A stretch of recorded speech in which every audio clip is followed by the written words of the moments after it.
오늘은 고린도후서 1장 23절부터 2장 4절까지의 말씀으로 너희 기쁨을 돕는 자가 되려 함이니, 이 제목으로 오늘 하나님 말씀을 함께 나누려고 합니다. 여러분, 누군가와 오랫동안 기다려온 아주 중요한 약속을 했는데 그 약속이 갑자기 취소된다면 우리 마음이 어떻겠습니까? 몇 달 혹은 몇 년을 이제 기다려온 어떤 중요한 약속이 있습니다.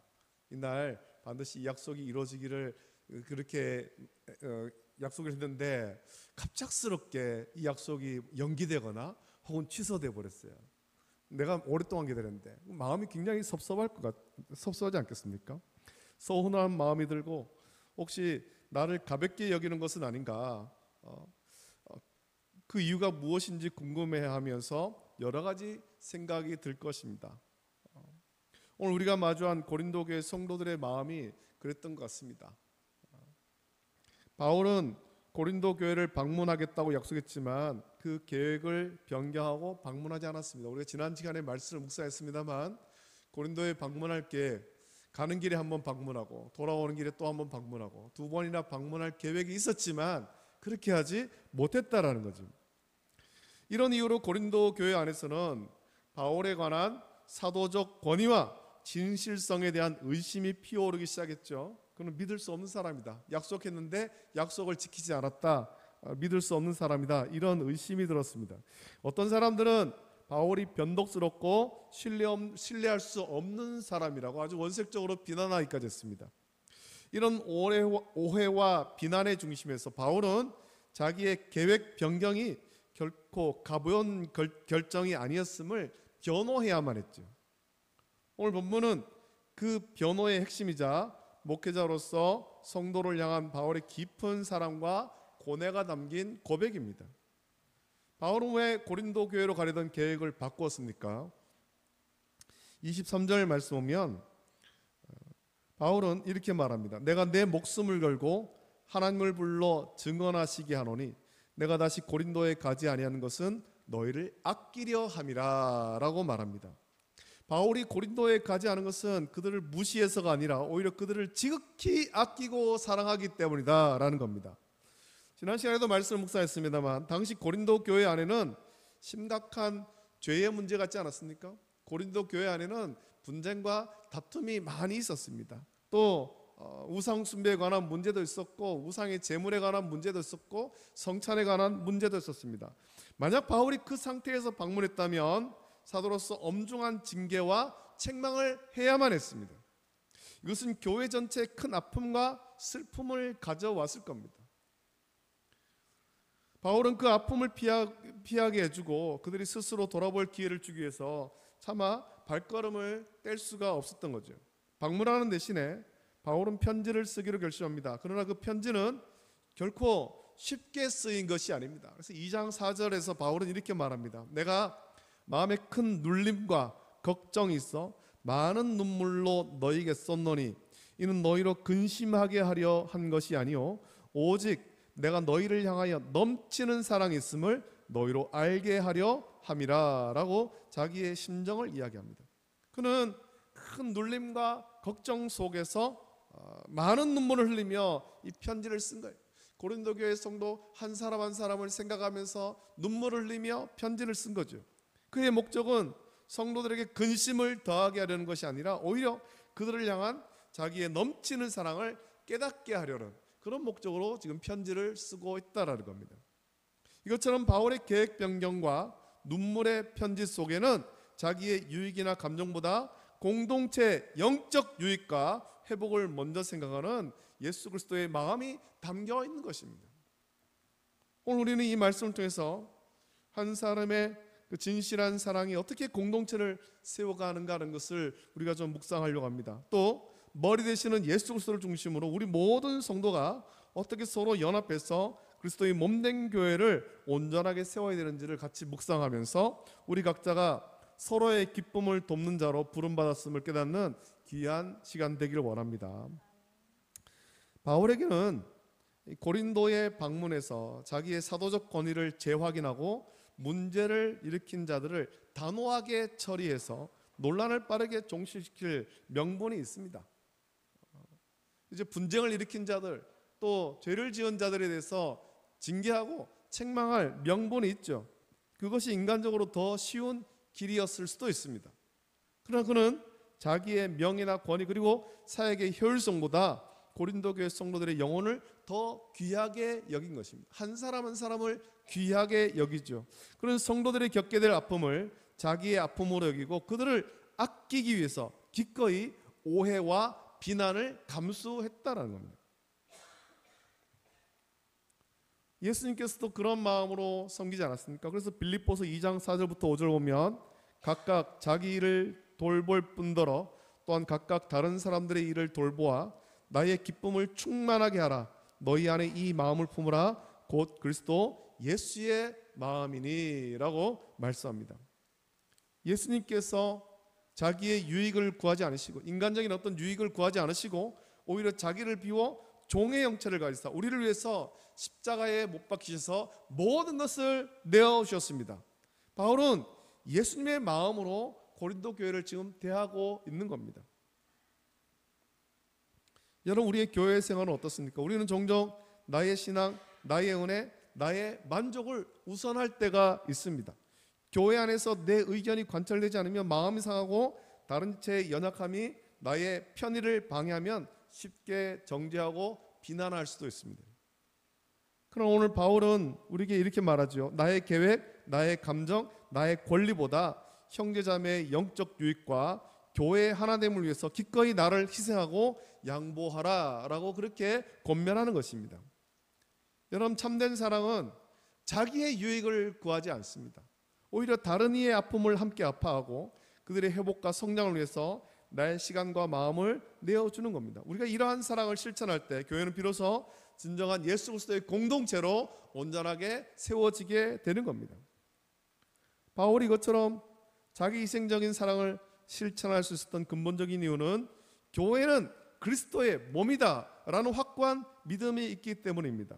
그래서 에베소서 1장 22절 23절 보면 또 만물을 그의 발 아래에 복종하게 하시고 그를 만물 위에 교회의 머리로 삼으셨느니라.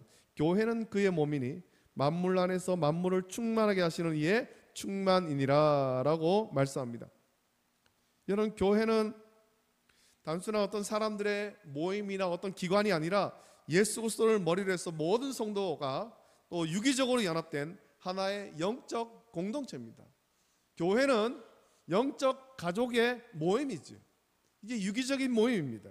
이 관점에서 볼 때 고린도 교회의 죄 문제는 단순히 몇 사람의 어떤 그 일탈이 아닙니다. 개인적인 일탈의 문제가 아닙니다. 그것은 몸의 한 부분에 생긴 심각한 질병 같아서 온몸을 고통스럽게 하고 전체의 건강을 위협하는 거예요. 교회를 위협하는 거죠. 바울이 마음의 큰 눌림과 걱정을 느낀 것은 한 지체의 아픔이 온몸의 아픔으로 전달되기 때문입니다. 마찬가지로 한 지체가 회개하고 회복될 때의 기쁨 역시 온몸의 기쁨이 되는 겁니다. 그래서 바울은 오늘 본문 2장 2절에서 내가 너희를 근심하게 한다면 내가 근심하게 한 자밖에 나를 기쁘게 할 자가 누구냐라고 말합니다. 이것은 너희가 슬프면 나도 슬프고 너희가 기뻐야 나도 기쁘다라는 그런 말이죠. 내가 너희를 근심하게 한다면 내가 근심하게 한 자밖에 나를 기쁘게 할 자가 누구냐라고 말합니다. 비난하고 정죄해서 나쁜 소문을 퍼뜨리고 그것을 해서 근심하게 된다면 그렇게 그 교회를 무너뜨리는 자를 기쁘게 하는 것밖에는 없다라는 겁니다. 여러분, 우리가 가진 신앙은 이 교회의 연합과 거룩함을 아주 중요하게 여겨야 됩니다. 우리는 개인적으로 구원받지만 구원받는 순간 그리스도의 몸인 교회에 연합된 존재가 되는 겁니다. 따라서 나의 신앙생활은 결코 나 하나의 문제로 끝나는 것 아니에요. 나만 잘 믿으면 되지, 나만 잘 섬기면 되지, 이것이 아니라는 겁니다. 교회에 모여서 서로가 유기적으로 연합하여서 주의 몸된 교회를 함께 세워가는 거예요. 함께. 내가 거룩하게 살아갈 때 교회 전체가 거룩의 빛을 발하게 되고 내가 죄에 빠지고 세상과 타협할 때 교회 전체에 어두운 그늘을 들이게 되는 겁니다. 여러분 구약에서도 이런 것들을 우리가 볼 수 있지 않습니까? 이스라엘 자손들이 요단강을 건너서 가나안을 정복할 때 첫 번째로 정복한 성은 여리고지요.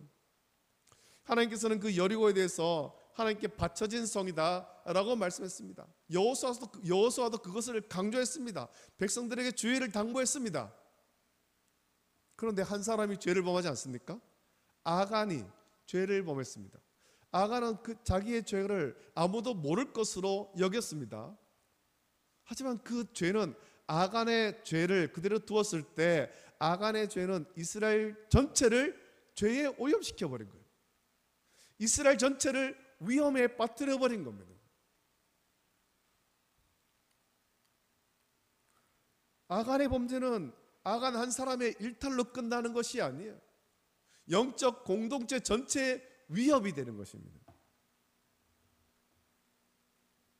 그래서 우리는 우리 스스로도 말씀 앞에 온전히 써야 되지만 교회에서도 어떤 성도를 돌아볼 때 어떤 성도가 연약한 성도가 있거든, 믿음에 연약한 성도가 있거든, 그것을 비난하고 정죄하는 것이 아니라 세워지기를 힘써야 되는 것입니다. 세워지기를. 그래야 나도 건강할 수가 있는 거죠. 그래서 우리는 늘 질문해야 됩니다. 나는 교회의 머리 되시는 예수 그리스도께 온전히 붙어 있는가? 남들을 비난하고 정죄하기 전에 나는 말씀 가운데 온전히 서 있는가? 자기를 먼저 돌아봐야 됩니다. 나의 말과 행동이 다른 지체에게 유익을 주고 교회를 온전하게 세우는데 기여하고 있는가? 이거를 돌아봐야 됩니다. 아니면 나도 모르는 사이에 교회 연합을 해치고 다른 지체를 실족하게 하는 원인은 되고 있지 않는가? 아간처럼. 여러분, 모든 성도가 머리 되시는 예수님만 바라보고 각자의 자리에서 받은 은사대로 서로를 섬길 때 우리 교회는 그리스도의 장성한 분량이 충만한 데까지 이르는 건강한 교회가 될 것입니다. 오늘 말씀의 제목이기도 합니다만 1장 24절의 말씀은 우리 신앙 공동체 안에서 우리가 감당해야 될 궁극적인 사명이 무엇인가 하는 것을 우리에게 보여주지요. 1장 24절 보면 우리가 너희 믿음을 주관하려는 것이 아니요 오직 너희 기쁨을 돕는 자가 되려 함이니 이는 너희가 믿음에 섰음이라 라고 말씀합니다.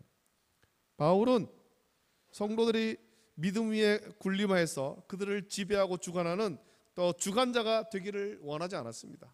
다만 성도들 곁에서 그들의 기쁨을 돕는 자가 되기를 원했다라는 겁니다. 성도들을 위해 서서 군림하고 자기의 말대로 자기의 지시대로 해라, 그것이 아니라 성도 한 사람 한 사람이 다 구원의 기쁨을 온전히 누리도록 돕는 사역자가 되기를 원한다는 겁니다. 여기서 말하는 이 기쁨은 세상이 주는 순간적인 쾌락이나 만족이 아니죠. 하나님과의 바른 관계 안에서 누리는 영적인 기쁨, 죄 사함의 은혜와 구원의 감격에서 비롯된 기쁨, 그리고 성도와의 거룩한 교제 속에서 피어나는 참된 기쁨을 의미합니다. 이 기쁨은 성도들이 믿음 위에 굳게 설 때 주어지는 것입니다. 바울의 모든 사역, 그의 책망과 권면, 위로와 격려, 눈물과 기도는 모두 고린도 성도들이 이 영원한 기쁨을 회복하고 온전히 누리게 하는데 목적이 있습니다. 이 사명은 바울에게만 주어진 것이 아닙니다. 오늘을 살아가는 우리 모두에게 똑같이 주어진 사명입니다. 우리는 서로의 믿음을 지배하거나 판단하는 주관자가 아니라 서로의 영적인 기쁨을 위해서 돕고 섬기는 조력자로 부름받은 겁니다. 형제가 낙심하여서 믿음이 흔들릴 때 비난하기보다 곁에 다가가서 손을 잡아주고 함께 기도해 주는 것이 기쁨을 돕는 것입니다. 또 형제가 죄의 유혹에 넘어져 신음할 때 정죄하기보다는 예수 그리스도의 사랑으로 권면하고 돌아올 때까지 인내하며 기다려주는 것이 기쁨을 돕는 것입니다. 교회 안에 근심과 다툼이 있을 때 방관하거나 한쪽 편에 서서 비난을 더하는 것이 아니라 화평의 도구가 되어서 양쪽을 중재하고 용서의 다리를 놓는 것이 기쁨을 돕는 자의 역할입니다. 우리가 서로의 기쁨을 돕는 자가 될 때 우리 교회는 세상이 줄 수 없는 참된 기쁨과 평강이 넘치는 교회 공동체, 상처받은 사람들이 찾아와서 위로와 회복을 얻는 능력 있는 교회 공동체가 될 것입니다. 바울은 고린도 교회를 향해서 오해의 한가운데서 자신의 진심을 눈물로 호소합니다. 그의 계획 변경은 변덕이나 무책임이 아니라 그의 책망은 미움이 아니었습니다. 그 모든 것의 중심에는 성도를 아끼고 사랑하며 그들의 참된 기쁨을 돕고자 하는 예수님의 마음이 있었던 것입니다. 그는 자기의 유익보다 교회 공동체의 영적 유익을 앞세웠고 이것을 통해서 우리에게 예수 그리스도의 몸된 교회를 어떻게 섬겨야 될지를 온몸으로 보여준 겁니다. 오늘 말씀을 통해서 우리 자신들을 돌아보길 원합니다. 이제는 판단과 비판의 자리를 떠나서 서로의 기쁨을 돕는 자의 자리로 나가야 할 것입니다. 공동체의 근심을 해결하고 실질적인 사랑을 나누기 위해서 우리 모든 성도의 마음이 하나가 되어야 됩니다. 같은 마음 품고 같은 뜻을 품어야 됩니다. 머리 대신 예수 그리스도 안에서 한 마음을 품고 나보다 남을 더 좋게 여기며 낮게 여기며 겸손과 온유로 서로를 섬겨야 할 것입니다. 바울이 그랬듯이 때로는 나의 자존심을 내려놓고 기꺼이 오해를 감수하며 눈물로 성도를 위해서 형제자매를 위해서 기도하는 사랑의 수고가 필요합니다. 오늘 말씀 묵상하면서 우리 교회가 이런 사랑으로 충만한 교회가 되기를 원합니다. 모든 성도가 서로에게 기쁨을 돕는 자가 되어서 아픔을 나누어서 절반이 되고 기쁨을 나누어 배가 되는 진정한 예수 그리스도의 몸을 이루어가는 저와 여러분 되길 원합니다. 그래서 우리 교회를 통해 하나님의 영광이 온전히 드러나고 사랑으로 연합한 우리 교회를 통해서 세상이 하나님의 사랑을 깨닫고 감탄하게 되는 그런 귀한 은혜를 날마다 누리게 되는 저와 여러분 되시기를 예수님의 이름으로 축복합니다. 아멘. 기도하겠습니다. 좋으신 아버지 하나님, 사랑과 은혜를 감사드립니다. 오늘도 주의 전으로 인도하셔서 하나님을 예배하게 하심을 감사합니다. 고린도후서의 말씀을 묵상하며 우리가 주의 몸된 교회가 더욱더 온전하게 설 수 있도록 은혜를 베풀어 주시옵소서. 사랑으로 섬기고 서로가 서로의 기쁨을 위해서 섬기는 성도가 될 수 있도록 은혜를 베풀어 주시옵소서. 감사합니다. 예수님의 이름으로 기도드립니다.